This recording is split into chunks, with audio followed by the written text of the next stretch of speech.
गुज़श्ता शब 350 मन कपास से लदी ट्रैक्टर ट्राली दुनियापुर से जतोई की जानिब जा रही थी कि थाना खानगढ़ की हदूद में लोहारवाला के करीब ट्रक पर सवार मुसल्लह डकैतों ने गन पॉइंट पर कपास से लदी ट्रैक्टर ट्राली को रोक लिया और ट्रैक्टर ट्राली मालकान को बांधकर अपने ट्रक में डाल दिया, जबकि कपास से भरी ट्रैक्टर ट्राली को छीन लिया। बाद अज़ां ट्रैक्टर ट्राली मालकान को कहीं दूर रात की तारीकी में रोड पर फेंक दिया। फुर्सत पाते ही लुट जाने वाले अफराद ने थाना खानगढ़ पुलिस को इतला दी तो एसएचओ खालिद बिलाल ने डकैती शुदा कपास की ट्राली बरामद करने के लिए फौरी सब इंस्पेक्टर जियाउर रहमान, सादिक हुसैन और मलिक नदीम, कसवर अब्बास, शहजाद भुट्टा पर मुश्तमिल पुलिस टीम तश्कील दी और आज खुद अनथक मेहनत करके 12 घंटे के अंदर अंदर डकैती होने वाली ट्रैक्टर ट्राली को बरामद कर लिया और इसमें से उतार ली जाने वाली 350 मन कपास को भी फौरी बरामद किया और थोड़ी देर में 3 डकैतों को भी गिरफ्तार करके और डकैती में इस्तेमाल होने वाला ट्रक भी बरामद करके थाना खानगढ़ में उनके खिलाफ मुकदमा दर्ज कर लिया।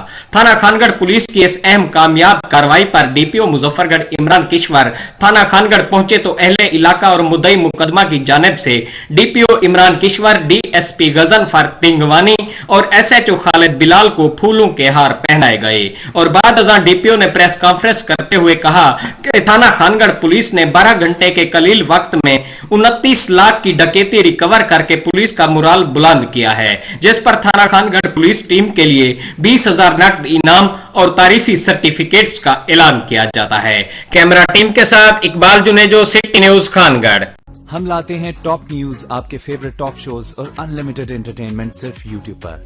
अगर आपने अभी तक हमारा चैनल सब्सक्राइब नहीं किया तो अभी सब्सक्राइब करें और बेल आइकॉन को क्लिक करके हमारी लेटेस्ट वीडियोस के बारे में अपडेट जानें।